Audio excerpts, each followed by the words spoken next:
আসসালামু আলাইকুম এভরিওয়ান, আশা করি সবাই ভালো আছেন ইমানে এবং স্বাস্থ্যে। আলহামদুলিল্লাহ আমি অনেক ভালো আছি। আজকে নতুন একটি ব্লগ নিয়ে আপনাদের সামনে হাজির। আশা করি আজকের ব্লগটি আপনাদের ভালো লাগবে। আজকে সকাল সকাল চলে এসেছি আমার গাছের যত্ন নিয়ে। তো কিছু গাছ আমি মাটিতে বুনবো, পরিষ্কার পরিচ্ছন্ন করতে হবে গাছগুলা টবগুলা। তার জন্য সকাল সকাল চলে এসেছি।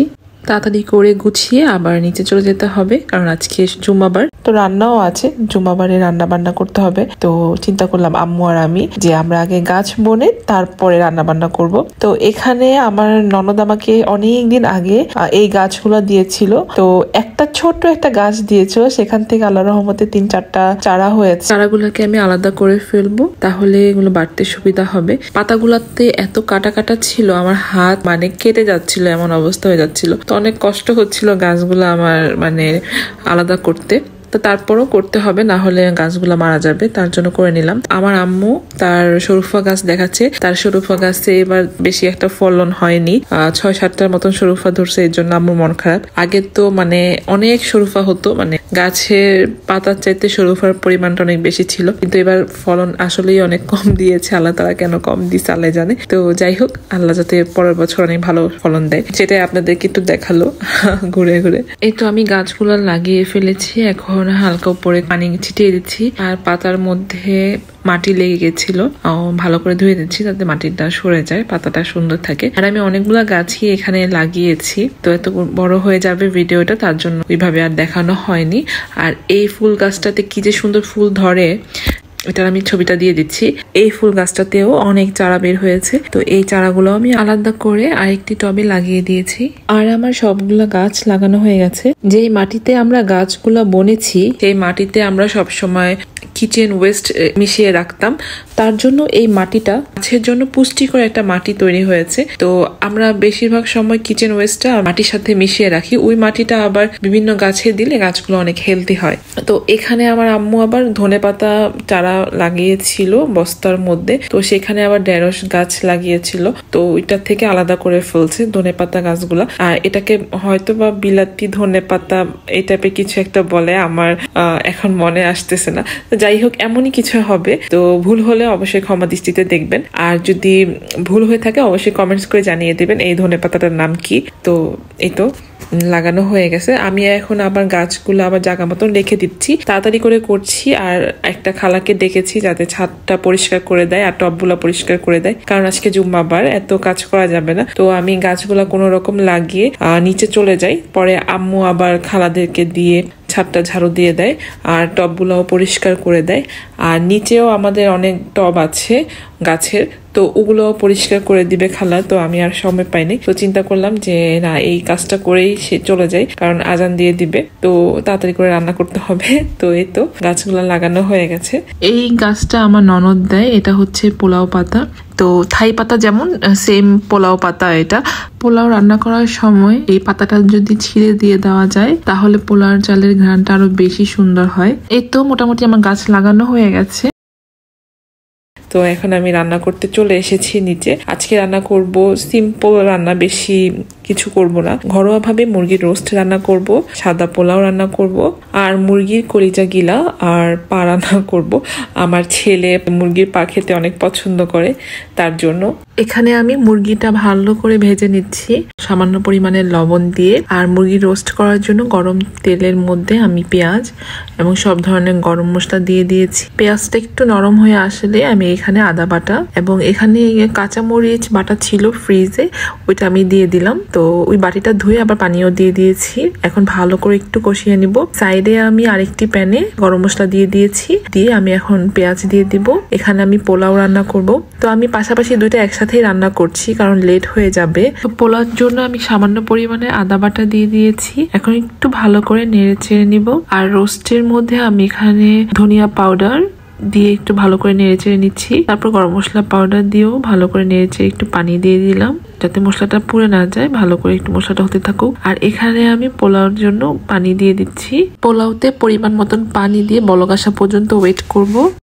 রোস্টের মশলাটা ভালো করে কষানো হয়ে গেছে। এখানে আমি কয়েকটি কাঁচামরিচ দিয়ে দিয়েছি। তো এই পর্যায়ে ভাজা মুরগিগুলো আমি দিয়ে দিব। মুরগিগুলা দিয়ে ভালো করে মশলার সাথে মিশিয়ে নেব। ভালো করে মেশানোর পরে আম্মা এখন আবার বলতেছে আমার জন্য একটু ঝাল করো, তার জন্য আমি মরিচের পাউডার দিয়ে দিয়েছি। রান্না করার মাঝখানে কিছু করার নাই, আম্মু একটু ঝাল খাবে তার জন্য। আর একটু সামান্য পরিমাণে টমেটো সস আর বাদাম বাটা দিয়ে দিয়েছি। এখন চুলার আঁচটা কমিয়ে ভালো করে নেড়ে চেড়ে মশলাটার সাথে মিশিয়ে নিব। তো এই তো ভালো করে আমার কষানো হয়ে গেছে। এই পর্যায়ে আমি পানি দিয়ে দিব, ভালো করে নেড়ে চেড়ে ঢাকনা দিয়ে ঢেকে দিব। আর এই ফাঁকে আমার ছেলেকে শাওয়ার করিয়ে নামাজের জন্য রেডি করছি, পাঞ্জাবি পরিয়ে দিয়েছি। এখন সে সুন্দর করে মামার সাথে নামাজ পড়তে যাবে। কিউট শোনা, আল্লাহুম্মা বারিক লানা। যখন সে ভদ্র থাকে সে তাকে অনেক সুন্দর লাগে, আর যখন সে দুষ্ট হয়ে যায় তাকে তখন দুষ্ট দুষ্ট বাচ্চা লাগে, আমার এখন ভিডিও দেখে মনে হচ্ছে। তো আলহামদুলিল্লাহ আমার রান্নাও শেষ করে ফেলছি। এই তো মুরগির রোস্টটাও হয়ে গেছে, আর একটু পানিটা শুকাবে। আর পোলাও হয়ে গেছে, আর ফাঁকে করে আমি মুরগির কলিজা গিলাও রান্না করে ফেলেছি। তো আলহামদুলিল্লাহ আজকের এই খাবার দাবার হচ্ছে আমাদের। এই তো পোলাও হয়ে গেছে, আর পোলাওটা খুবই সুন্দর হয়েছিল আর অনেক ঝরঝরা হয়েছিল, খেতে অনেক মজা লেগেছে। আর এই তো রান্না হয়ে গেছে, সবকিছু আমি বেড়ে নিয়েছি। এটা মুরগির রোস্ট করেছি ঘরোয়া ভাবে, কলিজা গিলা ভোনা করে ফেলছি। আর এটা ডিম ভুনা আমার ভাইয়ের জন্য। তো আমার ছেলে এসে পড়েছে নামাজ পড়ে আলহামদুলিল্লাহ। তো এখন সে খাবে। তো আমার ছেলেকে আমি এখন খাবার দিচ্ছি। তো রান্নাঘরে এসে মুরগির পা রান্না করেছি, সেটা দেখে তো সে মহা খুশি। তো এখন আমাকে বলছে আমি আজকে নিজে নিজে খাবো। তো আমি বললাম হ্যাঁ খাও, কোনো সমস্যা নেই। তো আমার জন্য ভালো হলো, ও নিজে নিজে খেলে আমি এর ফাঁকে শাওয়ার করে আসতে পারবো। তো এই তো আমার ছেলেকে খাবার বেড়ে দিচ্ছি। রাইয়ান আবার পোলাও মাংস অনেক বেশি পছন্দ করে। তো রান্নাঘরে এসে দেখে তার অনেক খুশি লাগতেছে, আর আমাকে অনেক প্রশংসা করছে আমার ছেলে। তো যখনই দেখেছে মুরগির পা রান্না করেছি তো সে তো অনেক খুশি। তো রান্নাঘরে এসে পা দেখে অনেক সুন্দর করে একটা কথা বললো। তো আমি বললাম যে তুমি কিভাবে বলো, আন্টিদেরকে একটু শোনায় দাও। আম্মু আমার আঙ্গুলের হাত দিয়ে দাও। অনেক খুশি হয়েছে মুরগির পা দেখে। তো এখন ওকে আমি খাবার দিয়ে দিচ্ছি। তো আজকে নিজে নিজে খাবে, তো তার জন্য আমি একটু মেখে দিব, না হলে আবার নষ্ট করে ফেলবে। তো আমি এখন ভালো করে পোলাওটা মেখে দিচ্ছি, আর মাংসটা একটু ছেড়ে দিব, না হলে খেতে পারবে না। তো মাংসটা ছিঁড়ে দিচ্ছি। তো খাচ্ছে আমার ছেলে আলহামদুলিল্লাহ, আল্লাহুম্মা বারিক লানা। আর খেয়ে বলতেছে অনেক মজা হয়েছে। তো আমি আবার বললাম যে আমি তোমার জন্য রান্না করেছি, তুমি খাও। তো তারপর আজকে একটু কম হয়ে গেছে, তাহলে আমি অন্য ফ্রাইডেতে অনেক বেশি রান্না করি। তো আজকে একটু কাজ করতে গিয়ে একটু লেট হয়ে গেছে। তো আমার ছেলে বলতেছে আজকে একটু বাহিরে যাবে। তো আমি বললাম হ্যাঁ অবশ্যই, আজকে তো ফ্রাইডে, তোমাকে বিকেলবেলা বাহিরে নিয়ে যাব। ফ্রাইডেতে ওকে আমি বাহিরে নিয়ে যাই। দুপুরে খাওয়া দাওয়া শেষ করে একটু রেস্ট নিয়ে রেডি হয়ে এখন চলে যাচ্ছি ছেলেকে নিয়ে একটু বেড়াতে। এই তো এদিক ওদিকে একটু ঘুরবো, চাষারার দিকে ঘুরবো, এই চিন্তা করে বের হয়েছিলাম। পরে দেখি বাড়ির সামনে একটা অনেক বড় একটা মাঠ আছে। তো এই মাঠে একটা মেলার মতন হচ্ছে। তো এখানে অনেকগুলা বাচ্চাদের ছোট ছোট কিডস রাইডস নিয়ে বসেছে। অনেক আলো এবং ঝলমল ঝলমল করতেছিল। এখন আমার ছেলে তো দেখে এখানে যাবে, পরে নিয়ে গেলাম। তো এখানে অনেক মানুষের ভিড় ছিল, তো তারপরও সে যাবে যখন নিয়ে গেলাম। তো এই রাইডটাতে ও উঠতে চাচ্ছিল, পরে এই রাইডটাতে উঠালাম। তো উঠে গিয়ে বেচারা অনেক ভয় পেয়ে গেছে, ভালো উঠতে পেরেছে, নামার সময় অনেক ভয় পেয়ে গেছে, কারণ এটা অনেক উঁচু ছিল। ও উঁচু দেখে নামতে ভয় পাচ্ছিল। পরে এখানকার একটা লোককে দিয়ে আমি আমার ছেলেকে নামাই, তো একটু ভয় পেয়ে গিয়েছিল বেচারা। তারপরও আমার ছেলে অনেক এনজয় করেছে এখানে এসে। তো এখানে আর বেশিক্ষণ থাকে নাই, উঁচু দেখে নামতে কষ্ট হবে, তার জন্য সে ভয় পেয়ে নেমে গেছে। তো অন্য রাইডস গুলোতে আমি উঠাই। তো এখানে 20 টাকা 25 টাকা করে আর কি রাইডস এর টিকিট নিচ্ছিল। লোকাল ছিল জায়গাটা, কারণ অনেক ধরনের মানুষই এখানে আসতেছিল। তেমন একটা কমফোর্টেবল ছিল না। তারপর আলহামদুলিল্লাহ আমার ছেলে অনেক মজা পেয়েছে, এটাই অনেক বেশি।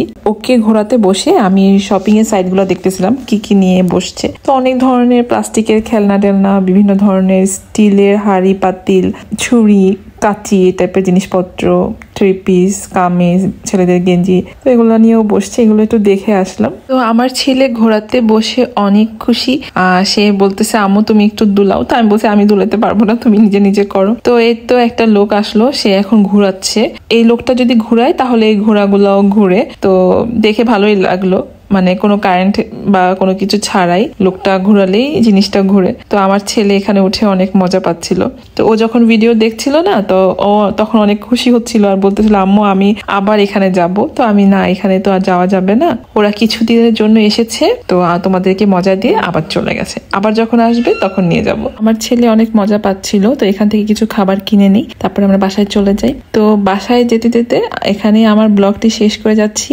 যদি আপনাদের কাছে আজকের ব্লগটি ভালো লেগে থাকে অবশ্যই লাইক এবং সাবস্ক্রাইব করে রাখবেন, আর যদি অলরেডি কাজটি করে থাকেন তাহলে আপনাদেরকে অসংখ্য ধন্যবাদ। সবাই ভালো থাকবেন, সুস্থ থাকবেন। Thank you for watching my video. আল্লাহ হাফেজ।